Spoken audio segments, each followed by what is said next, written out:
My wife said she'd frame me for assault after I discovered her affair. Who do you think they'll believe? She smirked. A cheating husband or an innocent victim? I didn't argue. I didn't panic. I just stayed quiet and installed cameras throughout the house. 3 weeks later, she tried to stage the whole thing, but forgot about the kitchen camera. I didn't confront her. I just handed the footage to my lawyer. In court, her face went white when they played the video of her rehearsing her lies. I got everything: the house, custody, and her reputation destroyed. Now she's begging for a settlement. I should have seen it coming. Looking back, all the signs were there. Jess had been distant for months, always on her phone, working late more often than usual. She'd started dressing differently, buying new clothes that she claimed were for confidence at work. The intimacy between us had died completely, but whenever I tried to talk about it, she'd brush me off or start an argument about something completely unrelated. The night I found out, I wasn't even looking for evidence. I'd come home early from a business trip because my meetings got cancelled, and I wanted to surprise her. Instead, I got the surprise of my life when I walked into our bedroom and found her with Vladimir, a guy from her yoga studio. They were so caught up in what they were doing that they didn't even hear me come in. I stood there for what felt like an eternity but was probably only 10 seconds. Then I quietly backed out of the room, grabbed my keys, and drove to a nearby coffee shop to think. My hands were shaking so badly I could barely hold my cup. When I finally came home that evening, acting like nothing had happened, Jess was making dinner as if it was any other Tuesday. She even asked how my trip went. The audacity was breathtaking. I waited 3 days before saying anything. I needed time to process what I'd seen and figure out how to handle it. During those 3 days, I watched her lie to my face repeatedly. She told me she loved me, asked about my day, even suggested we plan a weekend getaway. Each lie felt like a knife twisting deeper. Finally, I couldn't take it anymore. I waited until we were having dinner, and then I simply said, "I know about Vladimir." The fork dropped from her hand and clattered against her plate. For a split second, I saw panic flash across her face. Then, just as quickly, it was replaced by something cold and calculating. "I don't know what you're talking about," she said, but her voice lacked conviction. "I came home early on Tuesday. I saw you two in our bedroom." The silence stretched between us for what felt like hours. I expected tears, apologies, maybe even relief that the secret was finally out. What I got instead was something I never could have prepared for. Jess slowly put down her napkin, looked me straight in the eye, and said, "So what are you going to do about it?" Her tone was challenging, almost daring. This wasn't the woman I'd married 8 years ago. This wasn't the woman who used to cry during sad movies and leave little love notes in my lunch bag. "I think we need to talk about divorce," I said quietly. That's when she laughed. Actually laughed. "Oh, honey," she said, her voice dripping with condescension.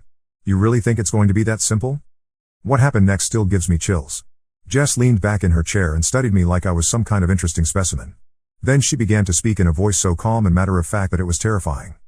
"Here's what's going to happen," she said. "If you try to divorce me, if you try to take anything that's mine, I'm going to destroy you. I'm going to tell everyone that you've been hitting me. I've got photos ready to go. Makeup can work wonders, you know. I've been documenting your abuse for months." I felt like the floor had dropped out from under me.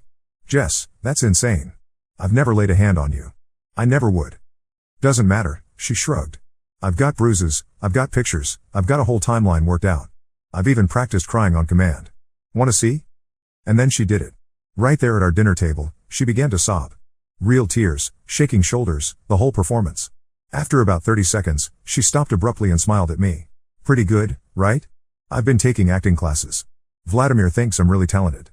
The casual mention of her lover's name in the middle of her threat felt like another slap. But it was what she said next that really knocked the wind out of me. "Who do you think they'll believe?" she asked, tilting her head. "A cheating husband who's angry about being caught, or an innocent victim who's finally brave enough to speak up? I've got friends who will testify that they've suspected something for months. I've got that bruise on my arm from when I walked into the door last week, but in my version, you grabbed me. I've got it all figured out." I sat there in stunned silence. This woman, who I'd shared nearly a decade of my life with, was calmly explaining how she planned to frame me for domestic violence. She was enjoying it. There was something almost gleeful in her eyes as she laid out her scheme. "So here's the deal," she continued. "You're going to keep your mouth shut about Vladimir. We're going to stay married, and you're going to pretend to be happy. You can sleep in the guest room if you want, I don't really care. But if you try to leave me, if you try to take half of what we've built, I will ruin you. Your career, your reputation, your freedom. Everything." She stood up and started clearing the dishes as if we just discussed weekend plans. "Oh, and I'll be moving Vladimir in next month. He's having some financial troubles, and I think it would be nice if we helped him out. You don't mind, do you?" I wish I could say I stood up to her in that moment. I wish I could say I called her bluff and told her to do her worst. But the truth is, I was terrified. Jess had always been smart, but this level of calculation and cruelty was something I'd never seen from her before. That night, I lay awake in our bed. She'd gone to help Vladimir move some things, and tried to figure out what to do. The logical part of my brain knew that her plan had holes. But the terrified part kept thinking about how often men are assumed guilty in domestic violence cases, especially when their wives seem so credible and sympathetic. I thought about calling a lawyer, but what would I say? My wife is threatening to frame me for assault, but she hasn't actually done it yet? I thought about recording our conversations, but that felt like something out of a spy movie, not real life. For the next week, I went through the motions of normal life while my world crumbled around me. Jess continued her affair openly, sometimes not even coming home until the next morning. When I asked where she'd been, she'd smile and say, "With Vladimir." Problem? The worst part was how she seemed to be enjoying my misery. She'd make little comments throughout the day, subtle reminders of the power she held over me. "Oh, I bumped into your coworker Janet at the store today. Such a nice woman. I'd hate for her to hear any unfortunate rumors about you." Or, "I was so clumsy today, walked right into the corner of Vladimir's coffee table. Left quite a mark. Good thing we trust each other, right?" The idea came to me on a Thursday morning while I was getting ready for work. Jess was in the shower, singing cheerfully, probably thinking about her plans with Vladimir later. I was brushing my teeth when I caught sight of myself in the mirror.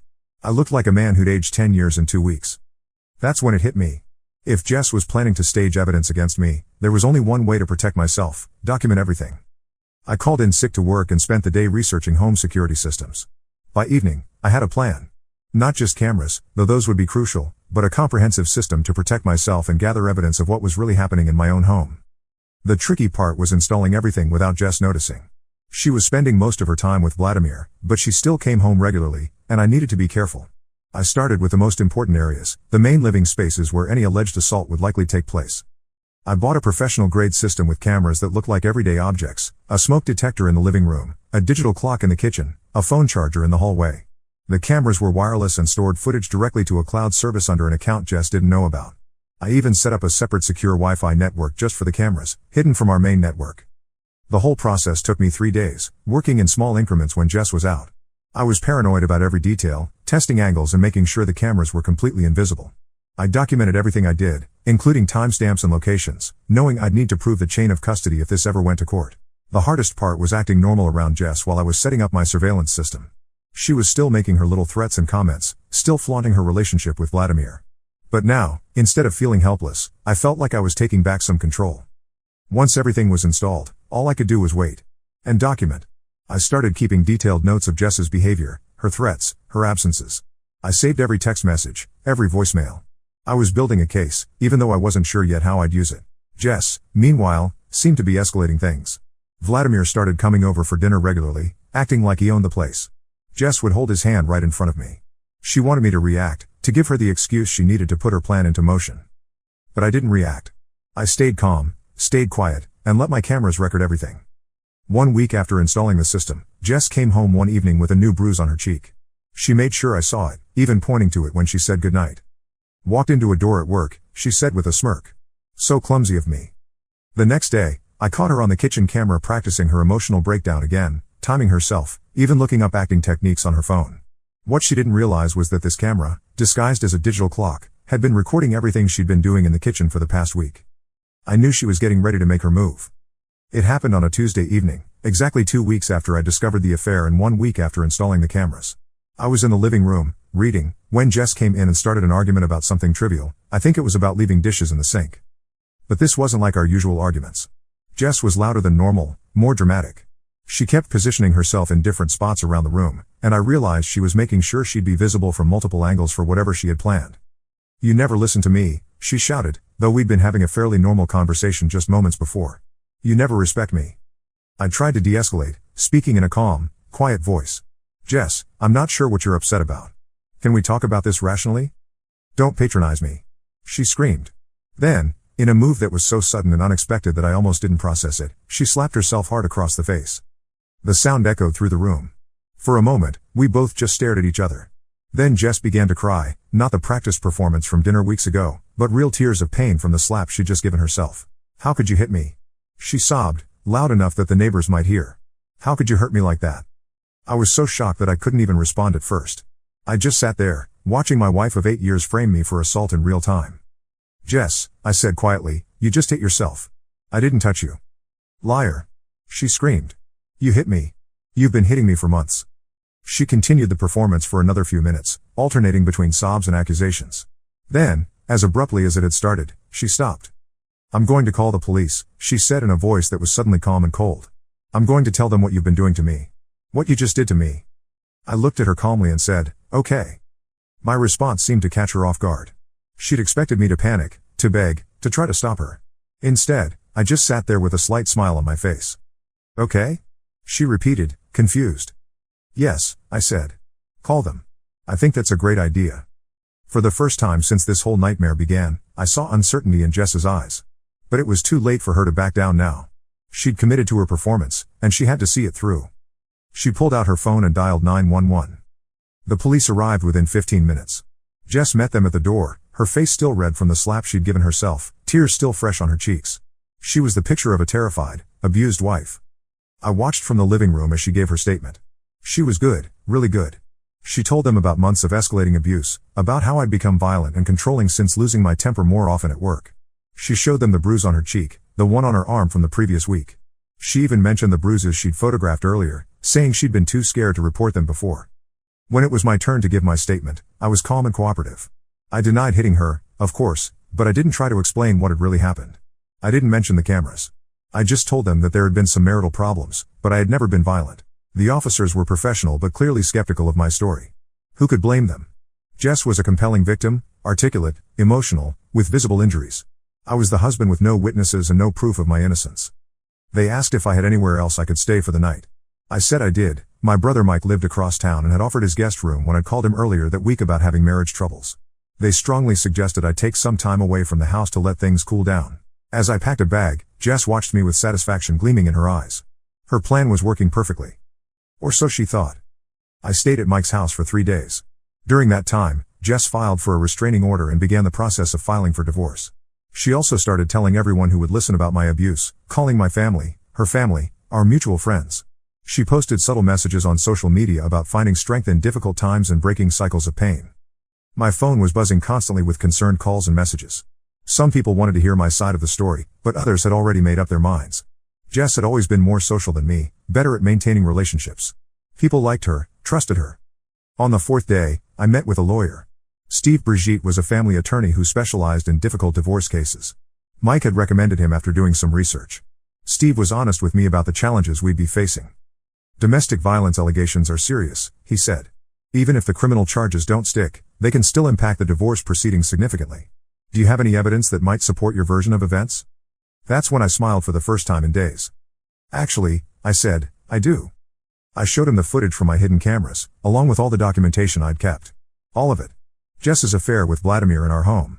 Her threats to frame me. Her practicing her victim routine in front of the mirror when she thought no one was watching. And, most importantly, the footage from that Tuesday night. The living room camera had captured everything. Jess starting the argument, escalating it for no reason, positioning herself dramatically around the room. And then, in crystal clear high definition, her slapping herself across the face while I sat motionless on the couch 10 feet away. Steve watched the footage twice, his expression growing more amazed with each viewing. This is... He started, then shook his head. I've never seen anything quite like this. She really planned the whole thing out. There's more, I said, and showed him the kitchen camera footage from the days before the incident. Jess could be seen practicing her emotional breakdown, timing how long she could cry on command, even researching domestic violence statistics and how to document abuse on her laptop. She had been thorough in planning her frame-up, but she'd made one crucial mistake. The kitchen camera, disguised as a simple digital clock that had been there for months, had recorded hours of her preparations. She'd become so comfortable in what she thought was her private space that she'd forgotten it was there. We need to preserve this evidence properly, Steve said. I'm going to have a digital forensics expert verify the authenticity and create certified copies. Then we're going to use this to destroy her case. The restraining order hearing was scheduled for the following week. Jess felt confident. After all, she had photographs, witness statements from friends who said they'd suspected something, and her own compelling testimony. She probably thought it would be a formality. I arrived at the courthouse with Steve and a certified forensics report along with the preserved video evidence. Jess was there with her lawyer, a woman named Diana who had a reputation for being aggressive in domestic violence cases. Jess looked surprised to see me with quality representation. In her version of events, I was supposed to be panicking, desperate, maybe even considering fleeing. Instead, I looked calm and prepared. The hearing began with Jess's lawyer presenting their case. Diana was good at her job, painting me as a controlling, violent husband who had finally escalated to physical abuse. Jess took the stand and gave an Oscar-worthy performance, complete with tears and shaking hands as she described the assault. She was so convincing that I saw a few people in the gallery, including some of my own family members who had come to support me, looking conflicted and concerned. Then it was our turn. Steve stood up and addressed the judge. Your Honor, before we present our defense, I'd like to submit some video evidence that I believe will be directly relevant to these proceedings. This evidence was obtained legally from my client's own home security system and has been authenticated by a certified digital forensics expert. Jess's lawyer objected, claiming they hadn't been given adequate notice about video evidence. But Steve had properly filed all motions and provided the required documentation. The judge reviewed the forensics report and allowed the evidence. What happened next was like something out of a movie. The courtroom had a large screen for displaying evidence, and suddenly everyone was watching crystal clear footage of Jess slapping herself while I sat peacefully across the room. The silence in the courtroom was deafening. You could have heard a pin drop as the judge, the lawyers, the gallery, and Jess herself watched her elaborate fraud play out in high definition. But Steve wasn't done. He played more footage, Jess practicing her breakdown in the kitchen, her researching how to fake domestic violence evidence, her calls with Vladimir where she discussed timing the incident for maximum impact. Hours of footage that showed the calculated, methodical way she had planned to destroy my life. I watched Jess's face throughout the presentation. The confidence drained away first, replaced by confusion, then dawning horror as she realized the extent of what had been captured on camera. By the end, she was white as a sheet, gripping the edge of the witness stand so hard her knuckles had gone completely pale. Her lawyer, Diana, looked like she wanted to disappear into the floor. She kept shuffling through papers, looking for something, anything, that might salvage the situation. But there was nothing. The evidence was overwhelming and undeniable. The judge was not pleased. Judge Martinez had been presiding over family court for 15 years, and she'd seen a lot of ugly cases. But deliberate fraud of this magnitude was something else entirely. Ms. Caldwell, she said, her voice cold and formal, using Jess's maiden name, I have been practicing law for over 20 years, and I have never seen such a calculated and malicious attempt to manipulate the legal system. What you have done here is not just an attack on your husband, but on every genuine victim of domestic violence who deserves to be believed and protected. Jess tried to respond, but the judge held up her hand for silence. The restraining order petition is denied, Judge Martinez continued. Furthermore, I am ordering that copies of this evidence be forwarded to the district attorney's office for review of potential criminal charges. You have potentially committed perjury, filed false police reports, and attempted to perpetrate fraud upon this court. The judge then turned to me. Mr. Thompson, I apologize that you had to endure this ordeal. However, I commend you for having the foresight to protect yourself and for handling this situation with appropriate legal counsel. As we left the courthouse, Jess tried to approach me. We can work this out, she said desperately. We don't have to let this destroy everything.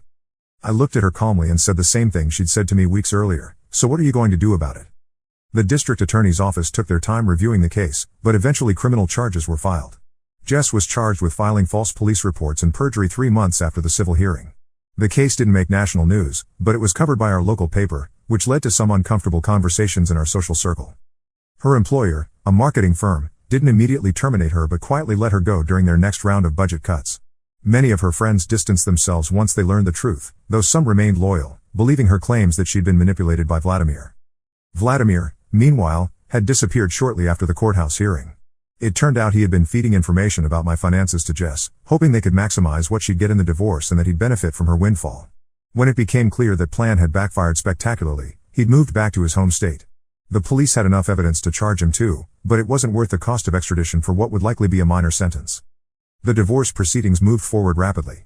With the criminal case pending and the video evidence making headlines in our legal community, Jess's credibility was completely destroyed. Her attempts to claim half of our assets fell apart when it became clear she'd been planning to defraud the court system. Steve was thorough in the negotiations. Your client attempted to send my client to prison for a crime that never happened, he told Jess's new lawyer. Diana had withdrawn from the case citing irreconcilable differences. She planned to destroy his life, his career, and his freedom. Any settlement offer needs to reflect the gravity of what she attempted to do. Jess's third lawyer approached us 4 months after the courthouse revelation. The criminal case was moving forward, her reputation was in tatters, and she was drowning in legal fees from multiple attorneys. My client would like to discuss a settlement, the lawyer said. The irony wasn't lost on me. The woman who had threatened to take everything from me was now begging for mercy. In the end, I got the house, the vast majority of our joint assets, and Jess agreed to pay my legal fees. She also signed a comprehensive settlement agreement that included admissions about her fraudulent behavior and a clause preventing her from making any future claims against me. But more than the money or the property, what I really got was my life back. My reputation was not only restored but enhanced among those who knew the full story, I was seen as someone who had handled an impossible situation with intelligence and restraint. The friends and family members who had initially been uncertain were embarrassed by their doubt and went out of their way to show their support. Jess, on the other hand, faced consequences on multiple fronts. She eventually pled guilty to reduced charges and received 6 months in jail plus probation and community service. She also had to pay restitution for the police resources wasted on her false reports. After her release, she moved to another state, claiming she needed a fresh start. It's been 18 months since the divorce was finalized. I sold the house, too many bad memories, and bought a smaller place across town. Mike helped me move and has been a great support throughout this whole ordeal. I've started dating again, though I'm naturally more cautious now. The most surprising thing has been how the experience changed my perspective on relationships and trust. I've connected with a support group for people who've faced false accusations, and I've learned I'm not alone in this experience. While my case was extreme, the underlying dynamics of manipulation and threats are more common than I'd realized. I still have a security system in my new house, though it's mainly for standard home protection now. The cameras are visible deterrents rather than hidden surveillance tools. People often ask me if I'm angry about what Jess put me through. The honest answer is that I went through stages: shock, fear, anger, and eventually a kind of sad acceptance. I'm not angry anymore, but I'm certainly wiser.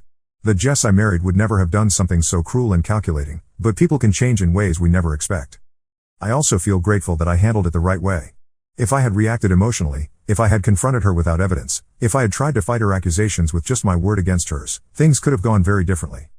Vladimir never faced any real consequences beyond having to leave town quietly. Last I heard through mutual acquaintances, he'd moved on to another relationship and was telling people that he'd been the victim of a crazy ex situation. Some patterns never change. If there's anything I want people to take away from this story, it's this: if someone is threatening you with false accusations, document everything legally and get professional help immediately. Don't try to handle it alone, and don't assume that truth will automatically prevail without evidence. I also learned the importance of staying calm under pressure.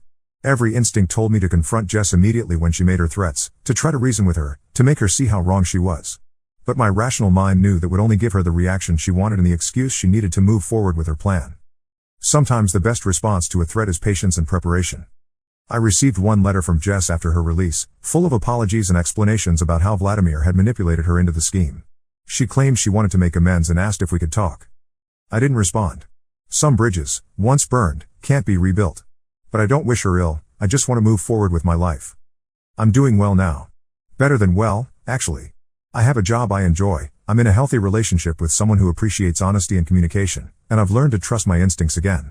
It's been a long journey, but I'm optimistic about the future. The house is peaceful these days. No more walking on eggshells, no more wondering what mood someone will be in when they get home, no more lies or manipulation or threats. Just honest, straightforward living. Sometimes I think about that night when Jess laid out her plan to destroy me, how confident she was that she held all the power. Who do you think they'll believe? She had asked with such certainty. Well, Jess, it turns out they believe the evidence. And the evidence, as it happens, was captured in high definition and properly preserved for legal proceedings. I'm finally free, and I'm never looking back.